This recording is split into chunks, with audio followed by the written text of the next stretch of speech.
Daniel was born in a small town where life moved slowly and everyone seemed to know each other. From the very beginning, his life was different from other children. He was born blind. His mother, Mary, often said that Daniel's eyes may not see the world, but his heart saw it more deeply than anyone else. She raised him alone, working long hours as a cleaner in different homes and offices. Life was never easy, but Mary always tried to fill their little home with love, warmth, and encouragement. She believed that her son was meant for something special, even if the world refused to see it. As a child, Daniel loved to sit near the window and listen. While other children ran around chasing each other, Daniel's world was filled with sounds. He could identify birds by their songs, notice the rhythm of footsteps, and even tell when someone was sad or happy just by their voice. Sounds were his way of painting pictures in his mind. Music was his greatest love. When he was only 5, Mary bought an old radio from a second-hand shop. Every night, Daniel would sit close to it, listening to songs and humming along. Soon, he was memorizing melodies after hearing them just once. Music became his way of seeing when Daniel turned 7. A kind neighbor named Mr. Wilson noticed how much the boy loved music. Mr. Wilson had an old upright piano sitting unused in his garage. It had scratches and broken keys, but it still made beautiful sounds. One day, he brought it over to Mary's house as a gift. Daniel ran his hands over the keys for the first time and smiled wider than he ever had before. That piano became his world. Even though no one had taught him how to play, he slowly figured out the notes by listening to the radio and trying to copy the sounds. At first, his music was clumsy, but with each passing day, his fingers grew more confident. Mary often came home tired from work, but the moment she heard her son playing, her heart felt light again. Sometimes she would sit on the couch, close her eyes, and let his music wash away the weight of the day. She encouraged him constantly, reminding him that his blindness was not a weakness, but a different kind of strength. "Daniel," she would say softly, "you hear things most people ignore. You have a gift. Don't ever let anyone tell you otherwise." Still, life outside their home was not always kind. Children at school sometimes mocked him, calling him names because he carried a cane and had to be guided from class to class. Some even laughed when he mentioned his dream of becoming a pianist. "How can a blind boy play the piano on stage?" they would sneer. Daniel tried not to listen, but their words cut deeply. He would return home, sit at the piano, and pour all his pain into the keys. It was through those lonely hours of playing that he discovered how powerful music could be in healing wounds. Years passed, and Daniel's talent grew stronger.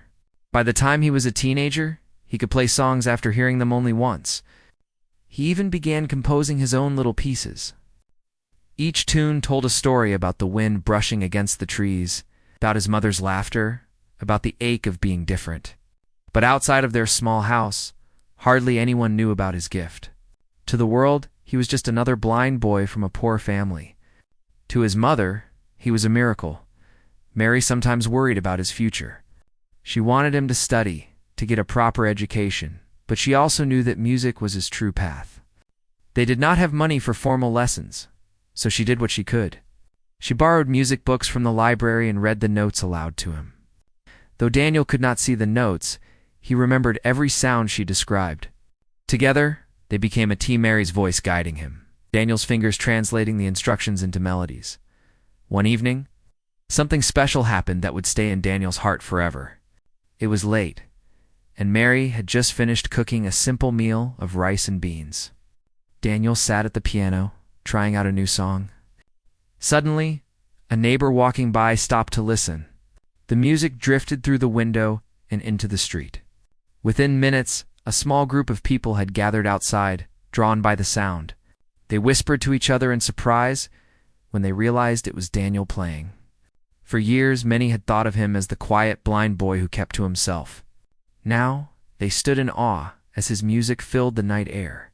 When he finished, the small crowd clapped and cheered. It was the first time Daniel felt that others truly saw him not as a blind boy, but as a musician. That night, Mary hugged him tightly. "Did you hear them clap?" She whispered, "The world is waiting for you, Daniel. One day they will not laugh, they will listen." Her words became his fuel. From then on, Daniel practiced even harder, often staying at the piano until midnight. He wanted to be ready for the day when he could share his music with more than just his mother and a few neighbors, despite his dedication.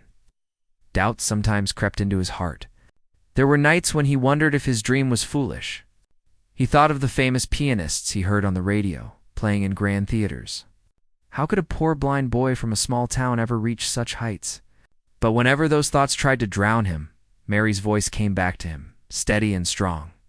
"You are enough, Daniel. You were made for this." By the time Daniel turned 16, he was no longer just a boy who played for himself. He began playing at the local church on Sundays.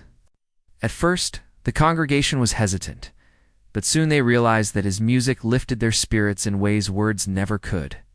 His playing filled the small church with joy, and people often left with tears in their eyes. Some began to call him the boy with the golden hands. It was a nickname that made him blush, but deep inside, he cherished it. All this time, he kept dreaming bigger.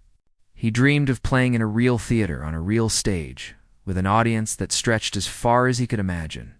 He wanted the world to feel what he felt when he played. What he did not know was that this dream was closer than he thought, than that fate was about to test his courage in ways he never expected. The morning of the big announcement came quietly, but for Daniel, it felt like the world had changed. News spread across the small town that a world-famous pianist was coming to perform at the community theater. Posters were hung on every shop window, painted in bright colors, with the pianist's name written in bold letters. People whispered with excitement, and everyone talked about it as though it were the most important event of the year. For Daniel, it was more than just a concert. It was a dream he had carried in his heart since he first touched the piano keys. When Mary heard about it, she came home smiling, her voice full of energy despite her long day at work. "Daniel," she said, gently touching his shoulder, "they say the great pianist Mr. Roberts will be playing at the theater this Saturday. Do you want to go?" Her son turned his face toward her, his eyes closed but his smile wide. "Yes, Mama," he whispered. "I want to hear him with my own ears.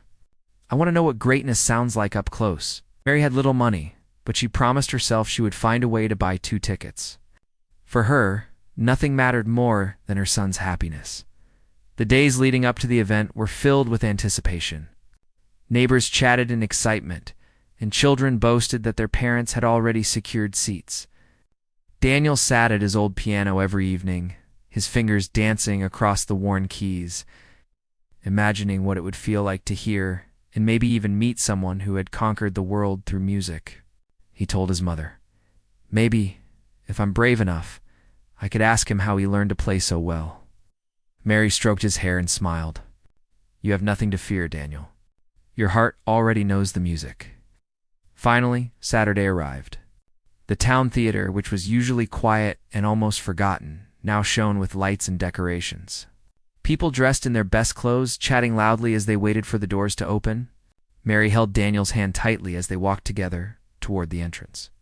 Daniel couldn't see the golden lamps hanging above the doors or the elegant posters, but he could hear the buzz of excitement, the shuffle of shoes on the steps, and the laughter of families who had come to witness something special. Inside, the theater was alive with sound. The creak of wooden chairs, the rustle of programs being opened, and the faint clearing of throats filled the room. Daniel could smell the faint polish on the wooden floor and feel the weight of expectation in the air. When the curtain finally rose, silence fell across the audience. The famous pianist, Mr. Roberts, entered with confidence, his shoes clicking on the stage floor. The applause that followed thundered through the hall, and Daniel's heart raced as he clapped along with everyone else. Then, the music began. Mr. Roberts played with power and precision, his fingers moving swiftly across the piano keys. Each note echoed through the hall, crisp and clear. The crowd gasped and sighed as if the music had lifted them into another world. Daniel listened with all his heart. To him, every note was like a shining star in the night sky, painting colors he had never seen but could feel deep inside. Tears filled his eyes as he whispered to his mother, "It's beautiful. Mama, it feels like flying." She squeezed his hand, equally moved by the sound. During the short intermission, Daniel, filled with courage he did not know he had, told his mother, "Mama, I want to touch that piano. I want to feel what those keys are like." Mary hesitated. She knew how protective artists could be of their instruments, and this was no ordinary event. But seeing the determination on her son's face, she decided not to hold him back. "If this is what you want, Daniel, then let's try," she said softly. Guided by his cane in his mother's hand, Daniel made his way toward the stage. Some people in the audience noticed and began whispering. A blind boy approaching the pianoet was unusual, and many stared curiously. When Daniel reached the steps of the stage, Mr. Roberts, who was sipping water at the side, noticed him. Daniel spoke politely, his voice trembling but full of sincerity. "Sir," he said, "your music is wonderful. May I try the piano just for a moment? I only want to feel what it's like to play on such a beautiful instrument." The hall went quiet. Everyone waited for the pianist's response. Mr. Roberts looked at the boy, then at the audience, and smirked. "A blind boy. On my piano?" he said with a laugh. His words carried across the hall, sharp and mocking. "Music like this takes years of discipline and vision. How could you possibly play when you cannot even see the keys?" His laughter spread to some of the audience, who chuckled uncomfortably. Others shook their heads, pitying the boy. Daniel froze. His cheeks burned as though fire had touched them. He had faced mockery before, but never in such a public and cruel way. The theater, which moments earlier had felt like a dream, now felt like a prison. His mother quickly placed her arm around him, whispering, "It's all right, Daniel. Don't listen." But the pain of those words sank deep into his heart. He lowered his head, ashamed, and allowed his mother to guide him back to their seats as they sat down. Daniel tried to hide his tears, but Mary could hear the small sniffles escaping from him. She leaned close and whispered, "Daniel, you have nothing to be ashamed of. That man does not know your gift. Do not let his words bury your dream." Daniel nodded weakly, but inside his heart was heavy. He wondered if perhaps the famous pianist was right. Maybe greatness was only for those who could see. Maybe the world would never accept him as a true musician. The second half of the performance began. But Daniel could not hear it the same way anymore. The notes were still there, shining and strong, but they no longer filled him with joy. Instead, they felt like reminders of the wall standing between him and the stage. Still, he sat quietly, listening, not wanting to ruin the evening for his mother. Deep inside, however, a small flame of determination flickered. He told himself that one day he would prove them wrong, not with angry words, but with the only voice he truly had, his music. By the end of the concert, the applause shook the hall again. People rose to their feet, cheering loudly for Mr. Roberts. Yet in the midst of all the celebration, one quiet boy sat with his hands folded, his mind far away. He was hurt, but he was also dreaming. Though mocked and humiliated, Daniel carried in his heart a secret promise that the world had not yet heard his song. And when it did, they would never laugh again. ChatGPT said. Daniel and his mother walked home quietly that night after the concert. The streets were filled with cheerful people talking about how wonderful the performance had been. But Daniel did not join in their excitement. His heart was heavy, his mind replaying the cruel words of the famous pianist. He held tightly to his cane, his face turned toward the ground, as though each step took all his strength. Mary stayed close beside him, squeezing his hand every so often, silently reminding him that he was not alone. When they reached their small home, Daniel sat at his old piano without saying a word. His fingers touched the keys gently, almost as if he was afraid they might laugh at him too.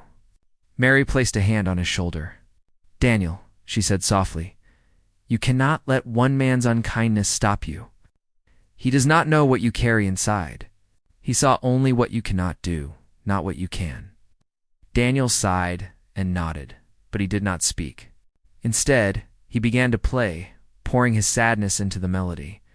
The tune was slow and heavy, but it held a quiet strength. Mary closed her eyes as she listened, her heart aching and proud at the same time. The following days were difficult for Daniel. Whenever he remembered the pianist's mocking voice, he felt a sting inside. People in town whispered about what had happened at the theater. Some pitied him, some laughed, and others simply shrugged. Daniel avoided crowds and spent most of his time at home, practicing endlessly on his old piano. His music changed during those days. It was no longer just playful melodies or happy songs. It became deeper, more emotional, as if he was speaking directly to the world that had doubted him. One evening, as Daniel played, Mary sat beside him and said, "Do you know why I believe in you? It's because your music comes from your soul. Anyone can learn technique, anyone can follow notes, but very few can play with the heart you have. That is what the world needs to hear." Her words lit a small spark inside Daniel. For the first time since the concert, he lifted his head and smiled faintly. A week later, fate gave Daniel an unexpected chance. The community theater where the Pianist had performed was planning a small local talent night. Anyone could sign up, whether they sang, danced, or played an instrument. It was not a grand concert, but it was still a stage and an audience. Mary encouraged Daniel to join. At first, he refused, remembering the humiliation he had felt. But after long talks with his mother and hours of practice, he decided to be brave. If they laugh again, he thought, I will let them. But at least they will laugh after hearing my song. On the evening of the event, Daniel dressed in his simple but clean clothes. Mary held his arm as they made their way to the theater once more. This time, the hall was smaller and less crowded, but there was still a lively buzz in the air. Children laughed nervously backstage, young singers tuned their voices, and a few performers rehearsed their steps. Daniel stood quietly, holding his cane, listening to the sounds around him. He was nervous, but he kept repeating his mother's words in his mind, "Play with your soul." The show began with laughter and clapping as local talents performed one after another. A young girl sang a folk song, a boy juggled, and a small group danced together. The audience cheered kindly for everyone, enjoying the simple evening. When Daniel's name was finally called, the room grew curious. Some people whispered, remembering the story of the blind boy who had been mocked by the great pianist. A hush fell as he walked carefully onto the stage, guided by his mother. He felt the heat of the lights on his face and the silent weight of many eyes watching him. Mary gave his hand one last squeeze before stepping back. Daniel found the piano bench and sat down. His fingers hovered above the keys, trembling slightly. For a moment, he felt the memory of laughter pressing against him, threatening to drown his courage. But then he took a deep breath. Slowly, he pressed the first key. The sound rang through the theater, pure and strong. The hall fell silent. Daniel began to play a melody he had written himself, a piece born from the pain of mockery but shaped by hope. His hands moved with confidence, each note flowing into the next like a river. It was as if he had poured all his heart into the keys. The music carried sorrow, but also beauty. It carried weakness, but also strength. People in the audience leaned forward, their eyes wide, their hearts captured by the boy's playing. As he played, Daniel forgot the crowd. He forgot the mocking words of the famous pianist. He forgot even his own blindness. In that moment, there was only him, the piano, and the song. His body swayed gently with the rhythm, and his face softened into a peaceful expression. For the first time in a long time, he felt truly free. When the final note faded into the air, the silence was so deep that Daniel wondered if the audience had left. Then, all at once, the hall erupted in applause. People stood to their feet, clapping and cheering loudly. Some even whistled. The sound of their praise washed over him like a wave. Daniel sat frozen for a moment, hardly believing it was real. His mother rushed onto the stage and hugged him tightly, whispering, "They hear you now, Daniel. They finally hear you." From that night on, something changed. The boy who had been mocked was now remembered for his music. Word spread through the town about his performance, and people who had once doubted him began to admire him. Children at school, who used to tease him now, spoke kindly, asking him to play more songs. Neighbors who once pitied him now stopped by to hear him practice. Daniel was no longer just the blind boy. He was the pianist. Still, deep in his heart, Daniel knew this was only the beginning. The applause of the small theater was sweet, but he dreamed of something greater. He wanted his music to reach far beyond his little town. He wanted to play in front of people who had never believed someone like him could succeed. And more than anything, he wanted to prove to himself that the cruel words spoken by the famous pianist were wrong. What Daniel did not know was that this performance, recorded on a small camera by someone in the audience, would soon travel farther than he ever imagined. The world was about to hear his song, and nothing would ever be the same again. Daniel's name began to spread far beyond his small town after that community theater night. A young college student who had been in the audience had recorded his performance on her phone. She uploaded it to the internet, and within days, the video began to reach thousands of people. At first, only locals shared it, proud that the quiet blind boy had finally been recognized. But soon, strangers from different cities and even other countries discovered the video. They were amazed not only by his talent but also by the emotion in his playing. People wrote comments under the video. "I've never heard music played with such feeling," another said. "This boy doesn't just play notes. He plays from the heart." Others were inspired by his courage, knowing he had faced mockery but chose to keep playing anyway. Slowly, the views grew into hundreds of thousands. Then newspapers and radio stations picked up the story, calling him the blind boy whose music silenced the world.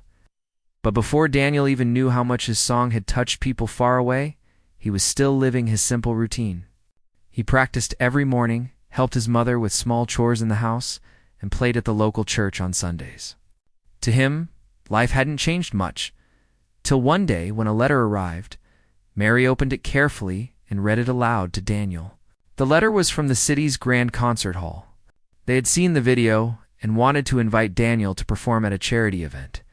Famous musicians would be there along with journalists and critics. For a moment, Daniel felt frozen. The thought of playing in front of such a large and important audience filled him with both excitement and fear. "Mama," he whispered, "what if I fail? What if they laugh again like before?" Mary knelt beside him, her voice steady. "My son, the world already knows your song. They do not laugh anymore. They listen. All you need to do is play as you always do, play with your soul." The weeks leading up to the event were filled with preparation. Daniel practiced for hours each day, working on a special piece he had been composing in secret. It was a song that carried his journey within it, the loneliness of being mocked, the comfort of his mother's encouragement, the strength he had found through pain, and the joy of finally being heard. Each note told a part of his story. The night of the performance finally came. The concert hall was far larger and grander than the small theater he once stood in. Its tall golden walls seemed to echo with history. The chandeliers sparkled above the crowd, and people dressed in their finest clothes filled the seats. Daniel could hear the low hum of conversation, the rustling of programs, and the sound of cameras clicking. Backstage, his hands shook with nerves. He sat quietly, taking slow breaths, while his mother stood beside him, whispering words of comfort. "Remember," she said softly, "you are not here to prove anything. You are here to share your gift." Daniel nodded, though his heart pounded loudly in his chest. When his name was announced, a hush fell over the hall, guided carefully to the stage. Daniel walked with his cane in one hand, and his other hand gently brushing against his mother's arm for balance. As he sat at the grand piano, he felt its smooth surface under his fingers. It was unlike his old scratched piano at home. This one felt almost alive, waiting for him to speak through it. For a moment, silence stretched across the room. He could sense the weight of hundreds of eyes on him. In that silence, he remembered the cruel words of the famous pianist who once mocked him. A wave of doubt threatened to wash over him, but then he remembered the applause at the community theater, the comments from strangers who had heard his video, and most of all, his mother's unwavering belief. Daniel pressed the first key. A soft, delicate note floated through the air, and immediately the audience leaned in. Then another note and another, until the hall was filled with his melody. At first, the song was gentle, like a whisper, pulling people closer. Slowly it grew stronger, each chord carrying a wave of emotion. His fingers moved swiftly but with grace, telling his story without words. The audience sat frozen. Some closed their eyes, letting the music wash over them. Others stared in amazement, unable to believe that such power and beauty could come from a boy who had once been mocked. Midway through the performance, Daniel shifted into the heart of his composition. The notes grew heavier, almost storm-like, reflecting the pain and doubt he had felt in his life. But then, gradually the melody lifted, turning brighter and more hopeful, like sunlight breaking through clouds. People in the hall felt their hearts rise with it. Some were moved to tears. As the final part of his song approached, Daniel played with every ounce of strength and love he had. His body swayed with the rhythm, his face calm and focused. The final notes rang out, pure and shining, before fading into silence. For a long moment, no one moved. The hall was so quiet that Daniel could hear his own breathing. Then, suddenly, the entire audience rose to their feet. Applause thundered through the hall, louder than anything he had ever heard. People clapped, cheered, and shouted his name. Some wiped tears from their faces, unable to stop smiling. Daniel sat there, stunned, his hands still resting on the piano. He could not see the standing ovation, but he could hear it, feel it, and it filled him with joy. His mother rushed onto the stage, hugging him tightly as the applause continued. "You did it, my son," she whispered with tears in her eyes. "They hear you now. The whole world hears you." Backstage, famous musicians and critics lined up to meet him. They shook his hand, praising his talent and humility. One older musician told him, "You remind us what music is truly about. It's not about fame or perfection, but about heart." What Daniel did not know at that moment was that one of the people in the audience that night was the same famous pianist who had once mocked him. Mr. Roberts had come, curious about the boy who was making headlines. Watching Daniel play, he felt ashamed of his past words. For the first time in many years, he realized that music was not about sight or show, it was about soul. As Daniel and his mother left the stage that evening, the cheers still ringing in their ears, he knew his journey had only just begun. He was no longer the blind boy mocked in a theater. He was a musician whose song had stunned the world. The applause from that night at the Grand Concert Hall echoed in Daniel's heart long after the event ended. Life for him and his mother began to change in ways they had never imagined. The video of his charity performance was shared even more widely than the first. News channels covered his story. Radio hosts spoke about the blind boy who played with his soul, and music lovers across the world wanted to hear him. For Daniel, it felt almost unreal. Just a short time ago, he had been the quiet boy mocked on stage. Yet now, the world was calling his name with admiration, back in their small home. Nothing much had changed physically. The old piano still sat in the corner with its scratches and broken keys. And Mary still worked hard to provide for them. But their hearts were lighter. Letters poured in from across the country, filled with encouragement. Some people wrote about how his music gave them courage to face their own struggles. Others said they had nearly given up on their dreams until they heard him play. Each letter reminded Daniel that his music had meaning far greater than himself. Despite the sudden fame, Daniel remained humble. He continued to practice every day, often playing simple songs for his mother in the evenings. He told her, "Mama, I don't want to lose what makes the music special. It's not about the stage or the cameras. It's about feeling." As Mary smiled, proud that success had not changed his heart. Then came the most unexpected moment of all. One afternoon, a letter arrived with a seal that looked official. When Mary read it aloud, her hands trembled. The invitation was from an international music festival in Europe, one of the largest in the world. They wanted Daniel to perform alongside world-famous pianists and composers. The festival would be broadcast live to millions. For a long moment, Daniel sat in silence, hardly able to believe it. "Mama," he whispered, "the whole world will be listening." The weeks that followed were filled with preparation. Volunteers from the town raised money to help Daniel and his mother travel. Local teachers offered their support, and musicians sent recordings to inspire him. Daniel practiced tirelessly, working on a new piece he wanted to share at the festival. It would be his most powerful composition yet, a song that would carry the message he wanted to give the world, that no limitation could silence a dream. Finally, the day of the festival arrived. The stage was unlike anything Daniel had ever known. It was massive, with golden lights shining down and cameras positioned in every corner. The audience stretched endlessly, their murmurs filling the air. Backstage, Daniel sat quietly with his mother, holding her hand. His heart pounded, but he kept reminding himself that this was not about proving anything. It was about sharing the voice of his heart with the world.